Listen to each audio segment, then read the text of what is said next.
Olá, meus amigos, muito bom dia. Sou o Dr. Antônio Martins Farias, sou contador, sou advogado, moro aqui em Santa Cruz do Capibaribe. Meu muito obrigado a Deus por estar vivo e a você, meu amigo, minha amiga, meu irmão, minha irmã, que dá seu like, seu dislike. Eu ofereço um café. Meus amigos, minhas amigas, estou muito feliz por como eu estou com 631 inscritos. E eu agradeço muito a você por essas 631 inscritos. Isso é muito feliz, estou muito feliz, já faço questão de reafirmar. E a proposta continua. Até o final do ano, nós ultrapassarmos os 1.000 inscritos. Eu quero agradecer às 12 pessoas que visualizaram meu último vídeo. Foi muito pouco, acho que o assunto não chama atenção, mas é de fundamental importância que eu cobro uma reforma da Previdência Social e falo de outros assuntos políticos, né? É muito importante. O assunto de hoje também, eu falo assim, né? Colapso fiscal, né? Ou seja, o governo precisa de fazer muitas reformas administrativas, corte de gasto, para que a partir de 2027 o país possa caminhar com um orçamento no mínimo exequível, que infelizmente o colapso a partir de 2027, o nosso orçamento está completamente inviabilizado. O arcabouço fiscal, tão falado, tão discutido, inviabiliza. O governo não tem como administrar as contas a partir de 2027. Ele tem que fazer um ajuste.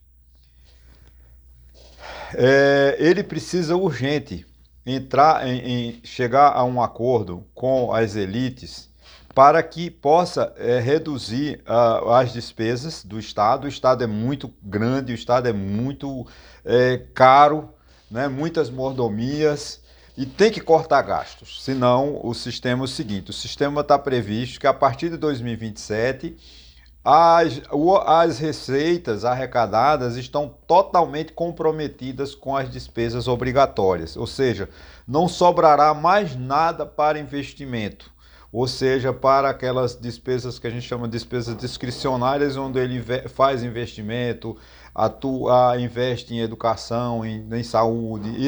Essas despesas elas estão impossibilitadas a partir de 2027. Essa informação não é tirada da minha cabeça, tá? Ela é de uma consultoria que a Câmara Federal tem, o Instituto de Orçamento e Fiscalização Financeira da Câmara dos Deputados. É uma organização oficial que cuida da assessoria aos parlamentares a respeito de orçamento, para que eles, quando for votar essa lei, eles tenham uma realidade, né, da situação real econômica do nosso país. Isso também eu tenho que registrar, dar o crédito, foi uma informação numa coluna do ex-ministro Maílson da Nóbrega, né, e João Pedro Leme, no Estadão, a edição eletrônica de ontem, 13 de maio de 2025. O título é: O Brasil está preparado para enfrentar a crise que vem por aí? O fato é que em 2027, como eu falei no início, as despesas vão empatar com as receitas. Ou seja, por quê? Porque o governo vem mentindo para a sociedade, dizendo que está fechando o orçamento com superávit primário, ou seja, ele está assim, superávit primário zero. Só que ele, até 2026, ele pode reter um pouco de dívidas, que são os precatórios, aqueles títulos que o governo é condenado a pagar as ações judiciais e não paga. Esse calote é generalizado das prefeituras, dos governos estaduais e da União. O Bolsonaro deu golpe, né? Esse golpe dos precatórios foi iniciado por Jair Bolsonaro, quando disse que não pagava precatórios para sobrar caixa para ele distribuir dinheiro para os eleitores, né? Aquele plano dele de dar para taxista, 2.000 para taxista, não sei o que, no final dele. Então o que acontece? Até 2026, o orçamento vai pagar 40% ou 50% dessa despesa, mas é em torno de 115, 120 bilhões de reais por ano que o governo tem de pagar de ações judiciais que ele perde.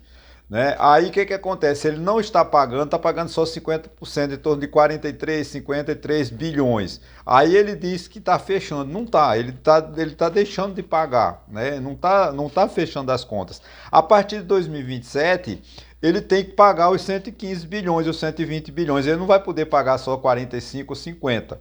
Porque a lei permite que ele tenha que pagar todo. Então, essa diferença vai impactar na receita e não vai sobrar nada para investimentos. Então, veja a dificuldade que o governo tem pela frente, né? Nós estamos em 2025, mas em 2025, Antônio, tu tá louco, ansioso já para 2027, sim, porque o orçamento é assim, ele projeta. Nós trabalhamos com uma projeção de 2 anos, tanto para a inflação, quanto para o orçamento, quanto para as receitas e para as despesas. Então, a partir de 2027, o novo governo, que assume dia 5 de janeiro de 2027, ele não tem com que pagar, com que investir. Se não fizer mais uma reforma, o governo prometer que tem um programa de corte de gasto, implementar uma política econômica realmente que mostre e sobre dinheiro de fato no caixa.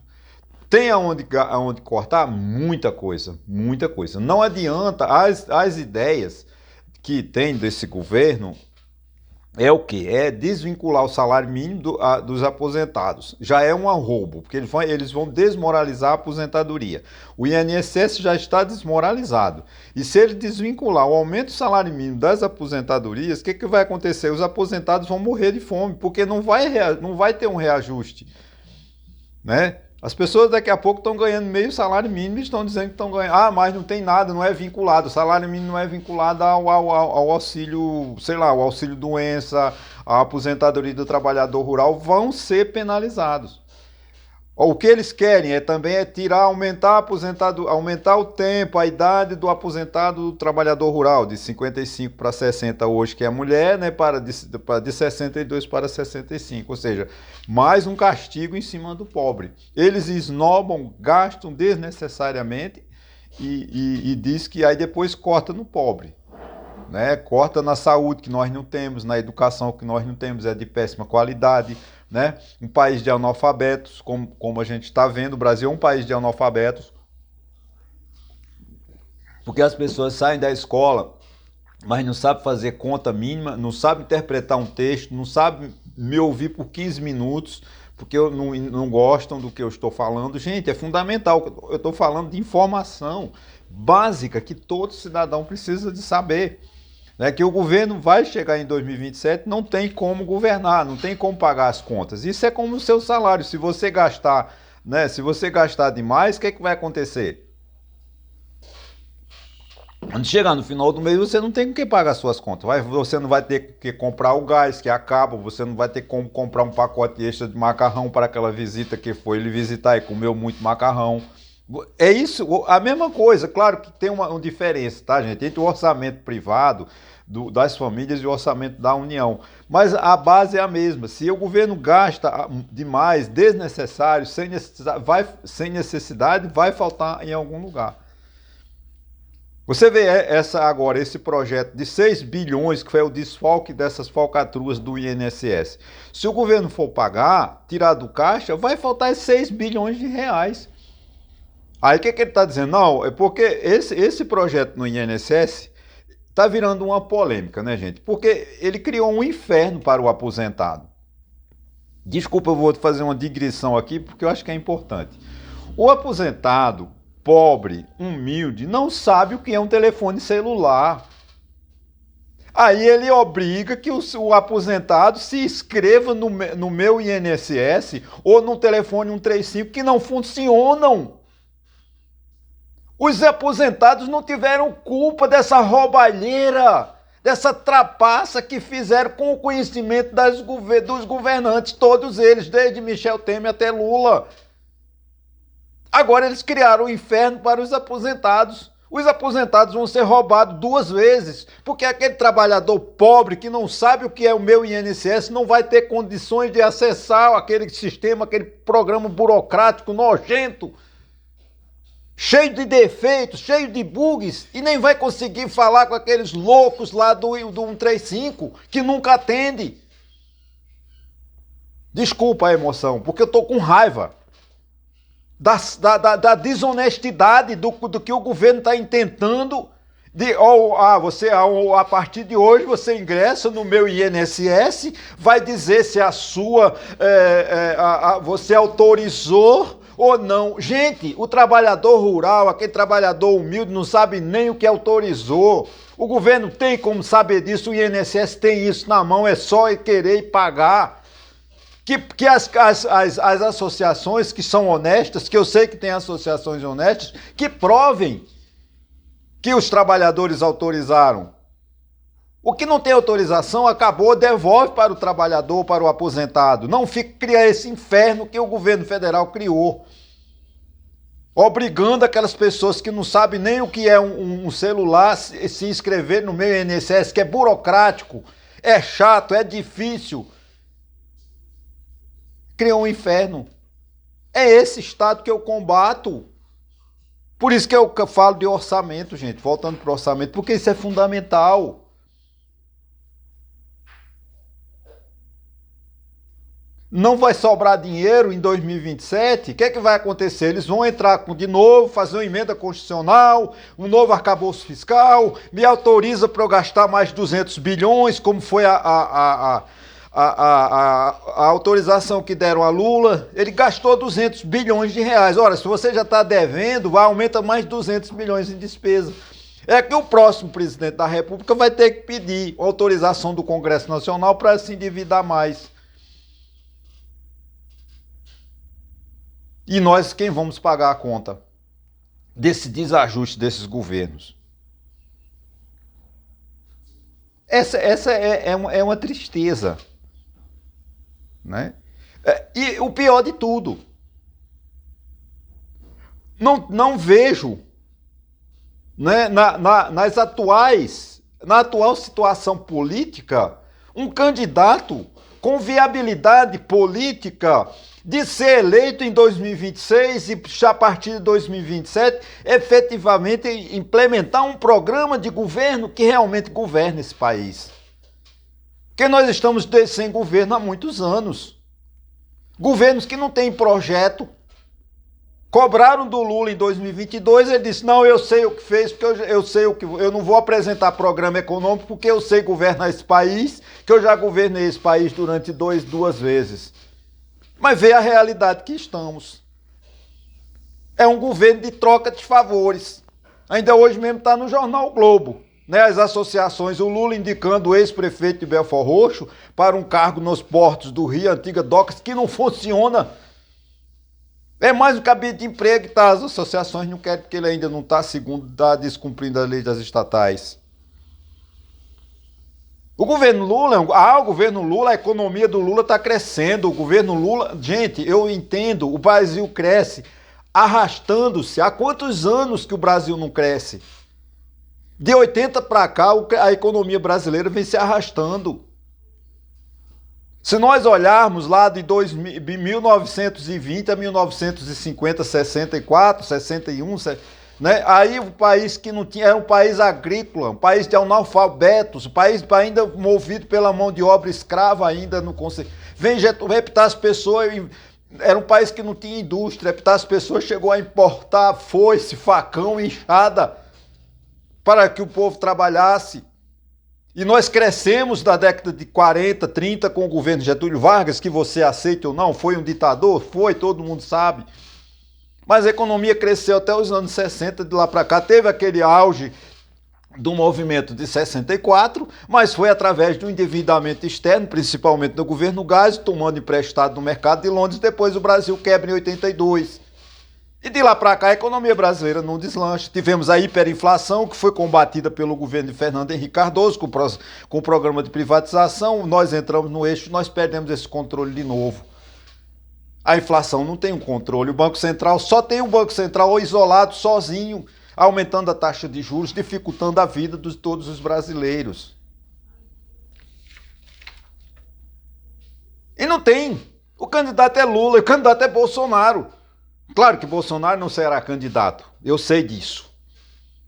Mas essa esquerda, essa direita medíocre vai tentar enganar a população até a véspera das eleições. Quando ele vai botar ou a mulher dele, ou o filho dele, quem quer que seja. Se ele ganhar, vai ser. Se a mulher de Bolsonaro ganhar, pelo amor de Deus.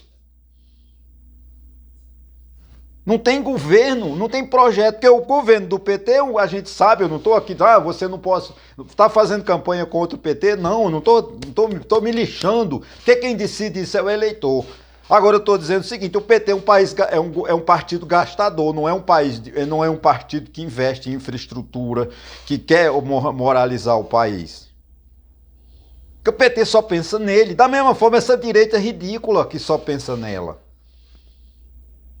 Nós não vemos, nós não enxergamos no futuro, para 2026, 2027, no cenário político, um candidato que se proponha a fazer como fez Fernando Henrique, como fez Juscelino Kubitschek, 50 anos em 5. Né? Fernando Henrique também tinha um slogan sobre o que ele fazia, que eu não me lembro.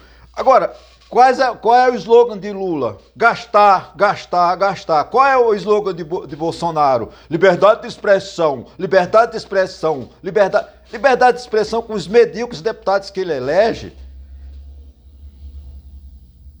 Nós estamos fritos. Essa é a realidade. O país está sem governo, o país está ingovernável. É preciso que a sociedade acorde que essa dicotomia, essa direita e essa esquerda não estão pensando o país, estão colocando o país num buraco. O governo Lula, tudo bem, ele vive fazendo programa social, não sou contra. Mas só isso não resolve. Tem que resolver, a economia está crescendo 2%, 3% ao ano, isso é crescimento da economia, gente. O Brasil para estar crescendo 4%, 5%. Agora, para o Brasil crescer, para a economia crescer, é preciso que haja infraestrutura. O país não tem. A infraestrutura, vou falar em infraestrutura, talvez não o conceito, não nesse conceito, mas se você não tem escola, se você não tem educação, você não pode crescer a sua economia porque o mercado de trabalho precisa de profissionais e não tem. Com a inteligência artificial, com as tecnologias, o povo brasileiro não está preparado para essas novas tecnologias. O povo brasileiro é analfabeto, o povo brasileiro não gosta de ler, o povo brasileiro não gosta de falar português, o povo brasileiro odeia a educação. Essa é a grande verdade, as escolas estão cheias só comprometendo, só para preencher um requisito. Mas ninguém está interessado em aprender, em discutir esse país. Está todo mundo cada um com as suas ideias. Eu quero isso. Não resolve. O país precisa de um projeto nacional, um projeto onde todos realmente se unam, todos se juntem para trabalhar. Você pode até ser crítico, né? Por exemplo, Getúlio criou Petrobras, CSN, Juscelino, fizeram obras que até hoje se sustentam. Mas o que esses governos fizeram de 2003 até hoje? Qual a obra infraestruturante que realmente está colocando o país no eixo? Não tem. Tem a transposição do Rio São Francisco. Gente, isso não resolve o problema. Não, há problema de seca no Nordeste não está sendo resolvida. Só um rio ou dois estão recebendo a água do São Francisco. Mas os demais estados estão abandonados nas grandes secas. Cadê as obras de infraestrutura? Que nós não temos. Nosso sistema elétrico é interligado, mas a qualquer momento podemos ter um colapso, como tivemos em Portugal e na Espanha há pouco tempo, em decorrência da falta de manutenção do sistema. É preciso que nasça político que queira realmente um governante que queira fazer esse país ser governado. Nós com esses medíocres políticos como esse governador de São Paulo, governador de Minas, que envergonha Minas Gerais, governador do Paraná, Ronaldo Caiado, com esse discurso ridículo não vamos chegar a lugar nenhum. Também o que o PT está fazendo. Só quer governar para eles, para botar 300 e tantos amigos nos conselhos das empresas que o Brasil que o país é associado, tem ações. Quantos cargos dos ministérios? Eles só estão lá para governar ministérios. Cadê o ministro da Saúde? Tiraram uma ministra técnica, uma competente, que poderia estar fazendo um bom trabalho no Ministério da Saúde, tiraram porque ela não está dando resultado. Cadê o atual ministro da Saúde? Deu resultado? Diminuiu a fila do SUS? Eu não vi. A saúde continua precária. Mas tá lá, mudaram o ministro. Vai resolver trocar de ministro? Não vai resolver. Trocaram o Lupe, que realmente não tinha como se sustentar. Mas colocaram. O que é que vai mudar no INSS? Criaram esse inferno para uma pessoa de bom senso. Criaria um inferno que eles criaram para o aposentado? Gente, essa questão de você ingressar no meu INSS ou no 135 transformou o aposentado no inferno.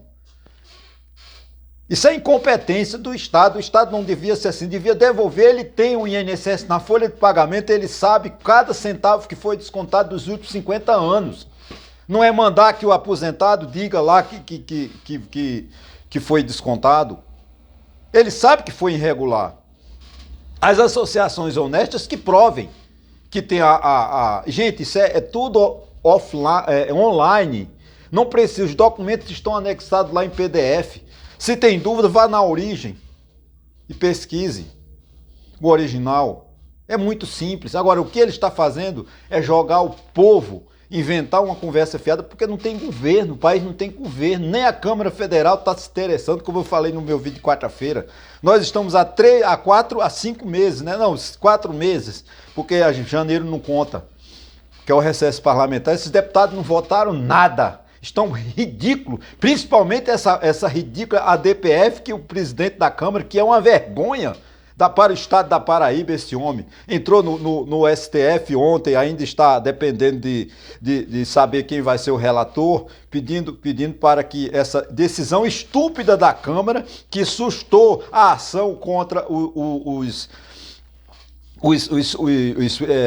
provocadores do golpe, da tentativa de golpe de janeiro de 2023. Isso é uma vergonha. O que a Câmara fez é uma vergonha, é uma agressão à cidadania, é uma agressão à Constituição, é uma agressão à lei. Esta decisão tem que ser não aceita pelo Supremo Tribunal Federal. O Supremo Tribunal Federal tem que ficar pautado na decisão de 5-0 da primeira Câmara, que disse que não, a Câmara não pode sustar uma ação que não seja legal, quando o parlamentar comete o crime da diplomação enquanto durar o seu mandato. Crimes anteriores ao mandato, não compete à Câmara decidir pela sustação ou pelo interrompimento dessa ação. Isso é ridículo. É ridículo, é mentir para a sociedade. O que mais me entristece é que são pastores que se dizem em nome de Jesus e são mentirosos. Jesus não quer mentira. Jesus quer a verdade. Mas esses Sóstenes lá do Rio de Janeiro, meu Deus, eu tenho pena desse mentiroso, né? Desse cara que, sabe, fica inventando uma liderança podre na Câmara Federal. O povo do Rio de Janeiro devia dar uma resposta a um deputado desse, porque ele é ridículo. Ficar tentando uma anistia, gente, tem hoje parece que 3 projetos na Câmara dos Deputados tentando revogar o artigo do Código Penal contra o golpe de Estado. Ou seja, eles querem que o golpe de Estado seja permitido, quando de fato não pode. O golpe de Estado é uma ruptura do sistema democrático. E o que nós defendemos é a democracia. O que nós defendemos é respeito às leis. O que nós defendemos é respeito à Constituição. Então, gente, esta situação que nós estamos vivendo a partir de 2020, esse ano, 2026, 2027, será muito difícil. Porque os políticos não chamarão para si a responsabilidade de governar esse país como ele merece. E não temos os candidatos que se propõem a ser os futuros governadores, os governantes a partir de 2027 e 2030, que vá realmente mostrar essa realidade, que vá conter o gasto, que vá fazer uma administração pública eficiente, coisa que eles não estão fazendo. Eles estão destruindo o país, endividando o país, cada vez mais dificultando a vida do pobre e do aposentado e de todas as pessoas que não têm saúde, não têm educação, não têm transporte, não têm segurança pública. Essa é a realidade. Não adianta a gente ficar, mas eu vejo as pessoas, não, só fala bem de Lula, só fala bem de Bolsonaro. Eu não quero ganhar assinante dessa maneira. Eu quero que você se inscreva no meu canal, porque você ouve os dois lados. Eu não estou nem a favor de Lula, nem a favor de Bolsonaro. Eu sou a favor de que alguém tem que administrar esse país, coisa que não está sendo feito. O Banco Central está isolado, aumentando a taxa de juros, dificultando cada vez mais os nossos empréstimos para a gente comprar uma geladeira, para a gente comprar um computador financiado, cada vez mais caro, porque o governo não tem do outro lado o ministro da Fazenda. Cadê o ministro da Fazenda desse governo? Ele não aparece. A partir de segunda-feira ele vai mostrar, tomara que ele mostre, tomara que esse meu vídeo hoje ele perca o efeito segunda-feira. Que o governo mostre um projeto de contenção de gasto. Mas contenção de gasto não significa que você vai resolver o problema. Porque para isso você precisa de projeto. Não é? Você retém o que você está previsto no orçamento. Você não gasta, o previsto gastar 100 bilhões até junho. Eu não vou gastar, vou reduzir aqui, só vou gastar 50. Mas quando chegar em agosto, setembro, você gasta. Final do ano você ultrapassa o limite. A contingência de gasto não resolve. Tem que ter um projeto que realmente diminua o custo da máquina pública. Conter a administração pública brasileira, que é péssima. Entregar a administração pública a quem realmente quer trabalhar, não a cargos políticos, como eu citei ainda há pouco, o caso do ex-prefeito de Belford Roxo, que eu não tenho nada contra ele, muito pelo contrário, até eu admiro. Agora, o governo vive trocando favores, trocando emprego, trocando ministério, não resolve. Como eu falo, cobro mais uma vez, cadê o resultado da saúde? Que prometeram que iam botar o ministro da saúde lá para resolver. Cadê o ministro que botaram lá para tirar o Lula da situação que está negativa? Será que a viagem dele à Índia, que estão prometendo rios de milhares de dinheiro? Gente, a China não é esse Deus que todo mundo está dizendo. O governo chinês, ele tem 2 olhos, mas ele tem um terceiro, que é o olho místico, que ninguém aqui no Brasil dá valor. Tá? Eles são confucionistas, eles não têm pressa, eles deixam você cair. O que a China está fazendo é dominando o mundo sem disparar uma bala. Isso eles vão fazer. Infraestrutura na Argentina, porto em Paranaguá, não sei aonde, ponte não sei aonde. Isso aí é tudo um jogo para que ela domine o comércio mundial. Eu não estou condenando a China, não. A China está certa, eu acho que é o direito dela. Agora, que eles não vão disparar uma bala e vão dominar o mundo. Porque eles são confucionistas, eles não têm pressa. Eles têm 4 milhões de anos a mais do que a gente. E eles acreditam nos seus antepassados, eles acreditam na infraestrutura, eles acreditam na educação. Esse povo é o povo guerreiro. Não estou dizendo que o brasileiro não é um povo guerreiro. O povo brasileiro é um povo guerreiro, mas precisa de acordar para a educação. Primeiro que o governo dá a educação que o governo não dá e nós criamos um país de ignorantes. Lamentavelmente. Muito obrigado. Se você chegou até aqui, muito obrigado mais uma vez. Se não se inscreveu no meu canal, se inscreva. Passe para um amigo, para uma amiga, para que a gente possa cada vez melhorar. Ok, gente? Muito obrigado mais uma vez e até a próxima.